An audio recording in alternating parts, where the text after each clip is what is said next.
Have you ever hugged a beautiful white cloud? No? You should try hugging one of these baby Afghans.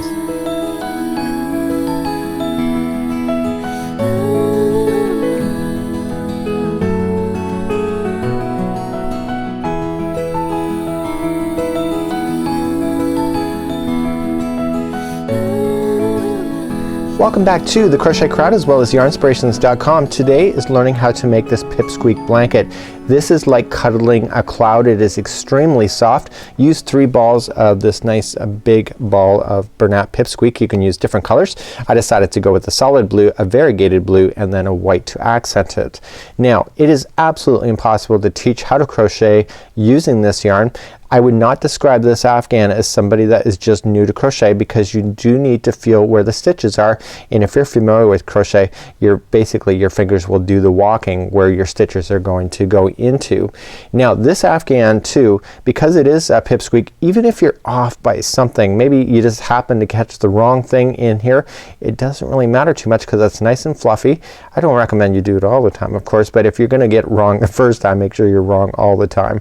So this is a great project to start with. This does not take any time at all, and this is a great baby yarn to work with, and it's a lot of fun too, and it works up pretty quickly. Of course, if you need some free instructions, I have them for you. Go to the more information of this link. I'll provide that to you. If you are using pipsqueak today, use a 6.5mm size K crochet hook today, and then it has all the information that you want to do. Now this blanket changes color every other line, so it's gonna go 1, 2, and then we're gonna change color. 3, 4, change the color. 5, 6, change the color, and then we're gonna go back to the first color. So it makes it really easy. So I am going to use the Bernat Super Value today. I'm gonna use a size 6mm size J hook for that, and it's impossible to teach you how to crochet with pipsqueak. So I'm gonna use some great yarn and baby colors to inspire you even further. And of course change the colors to match whatever is in mind for your baby. So let's begin. Just grab your yarn. I'm using a 6mm size J. Now everything is in sets of 4 when we're working on this pipsqueak Afghan together. Makes it really easy to follow along. So we're gonna go 1, 2, 3, and 4, and then 1, 2, 3, and 4, and 1, 2, 3, and 4. If you're following the Afghan, please go to 101, but if you want to change the size of it, just go and force and stop wherever you want. So 1, 2, 3, and 4. I'm gonna do it one more time. 1, 2, 3, and 4, and once you get to the end you're going to chain 1. If you're doing the Afghan of 101, please do 101, but if you're gonna do it like this, make sure you just add 1 after you're doing your groups of 4. Let's begin the next row. Let's begin to work across the chain. Now you're gonna count back 1, 2, 3, and 4, and you're going to double crochet into the 4. Now you're going to be working with pipsqueak if you're deciding to use that material, and basically you're just gonna go into any of the stitch that you can get a hold of. It's hard to see those stitches when it becomes furry like it is. So you're just gonna crochet forth from the hook and then into the next one. So all of these double crochets work in sets of 3 just like so, and then we chain 1, which is your 4th, like what we did. So this is 1, 2, 3, 4, 1, 2, 3, 4. So you have your 3 double crochets and chain 1, which equals 4. We're now going to skip 1 chain on the chain, well, 1 chain, and go to the next, and we're gonna double crochet for the next 3.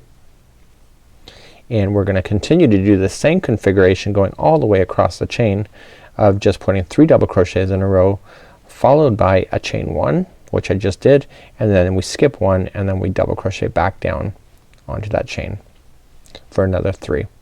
So that's easy, right? So in the pipsqueak, this is I think one of the hardest parts of the entire Afghan itself, establishing that first row just like we're doing right now, but it's worth the work, and it is possible. I did it, and crocheters basically just have to use their fingertips to feel where those stitches are if you cannot physically see them as well.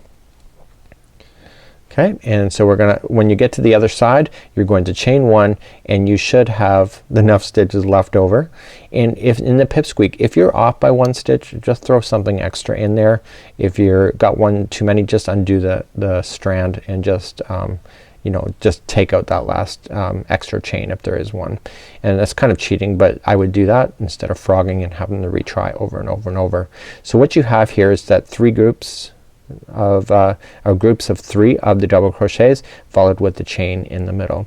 Let's begin and move up to row number 2.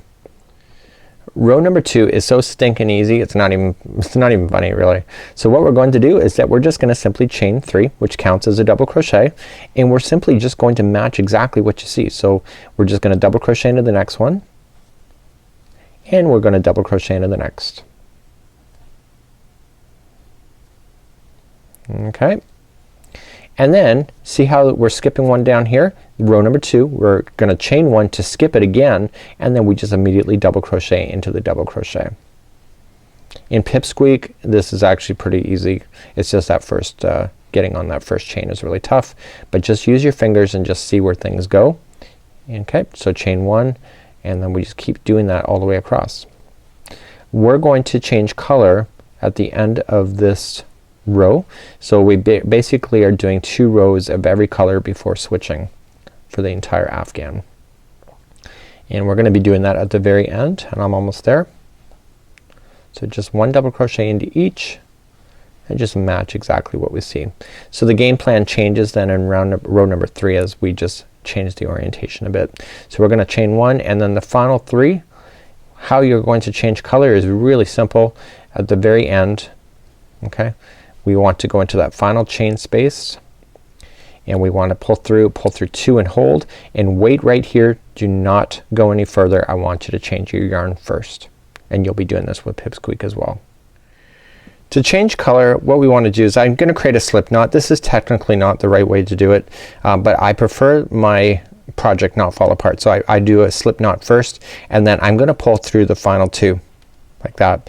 And so now I've trimmed off my blue yarn already, and so now I'm just gonna turn my work, and I'm going to just like this. I'm just gonna get ready, and I want to use the yarn tails then to hide my work, or to hide those yarn tails into the next part of this project. So that's how you would change your yarn if you're going to do so. So let's begin to do row number 3.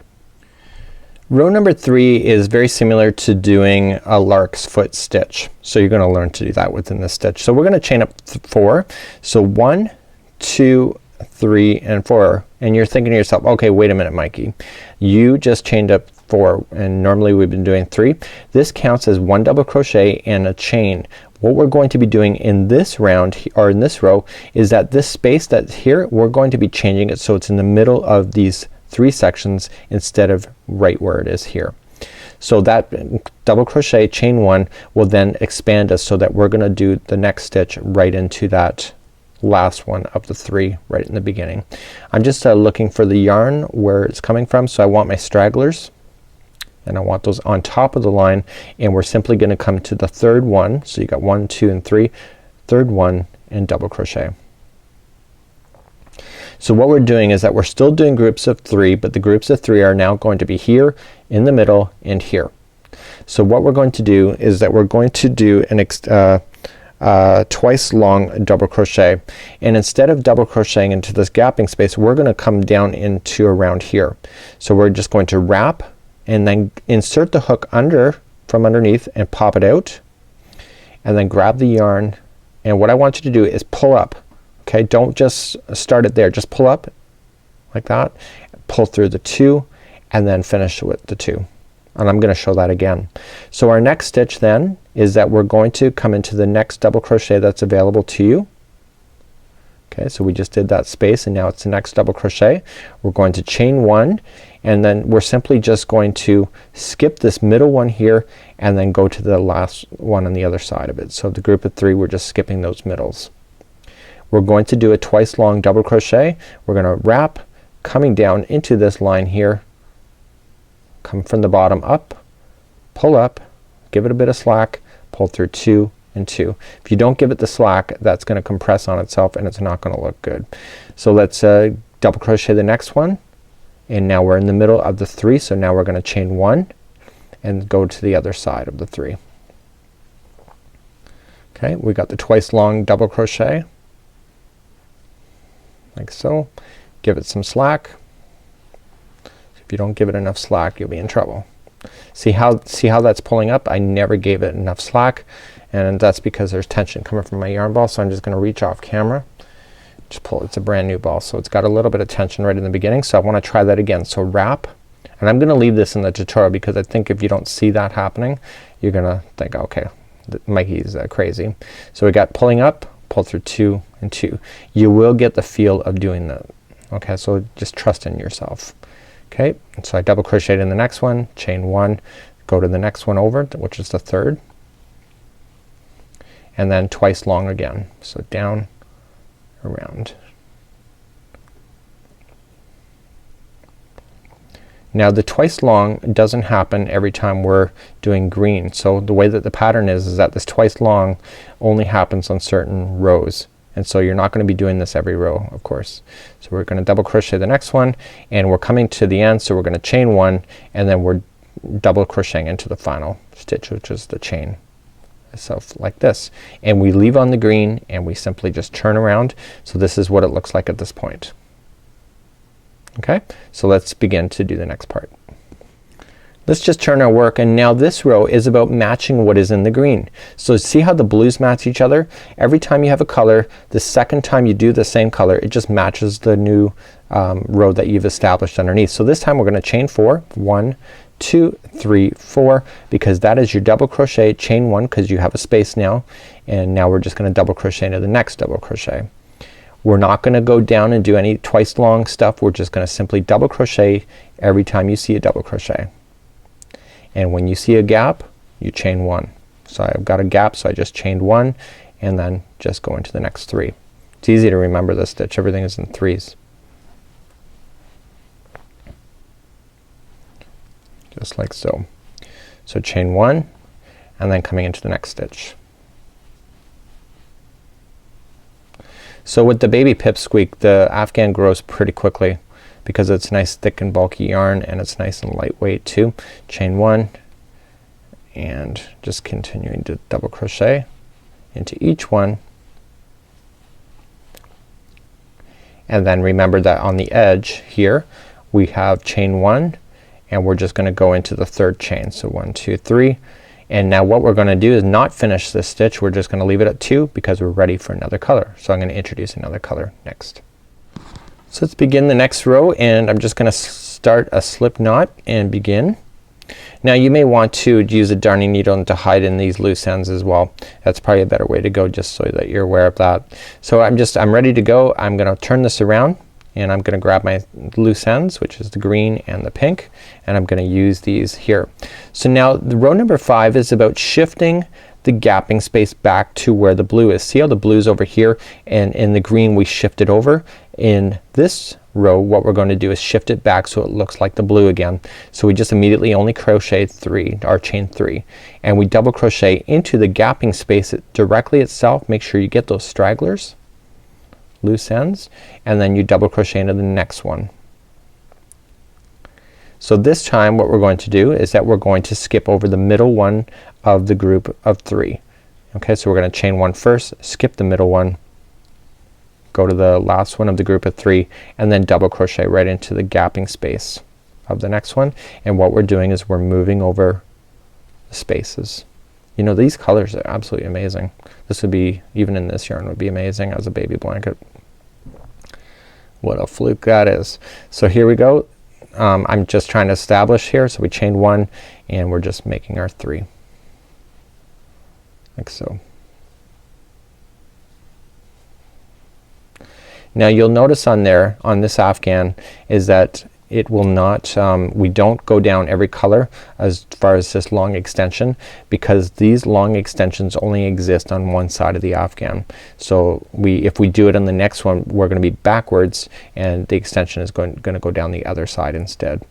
You could always play with your imagination and do that if you wish. It's like a lark's foot if you decide to do that, but that's creativity, that's up to you. So you can make do with whatever you want. So that's how you get across that line. And so now we've shifted that pink to look like in the same sections as the blue. Let's begin to turn our work. We're gonna go row number 6. Row 6 is so easy because we're just gonna maintain exactly what we see. We're not gonna go down because do you see how we had to go 2 rows down? Well, if there's no 2 rows down in this project for this. So every time we do this lark's foot that appears here is that it's a color change and it's coming down to the second layer. So I could not do that at this time because I'm gonna run into stuff. So it just hopefully that makes sense to you. So what we're gonna do is just chain 3 and then we're just gonna match exactly what you see. So the next one is a double crochet and the next one is a double crochet. Okay, chain 1 and then we double crochet into the next double crochet. We skip that and keep that gapping space because it's that gapping space that we're gonna use in the next row, because we're already starting to do the repeat pattern in the next row is what we're going to start doing the lark's foot again. So we're just gonna double crochet in each.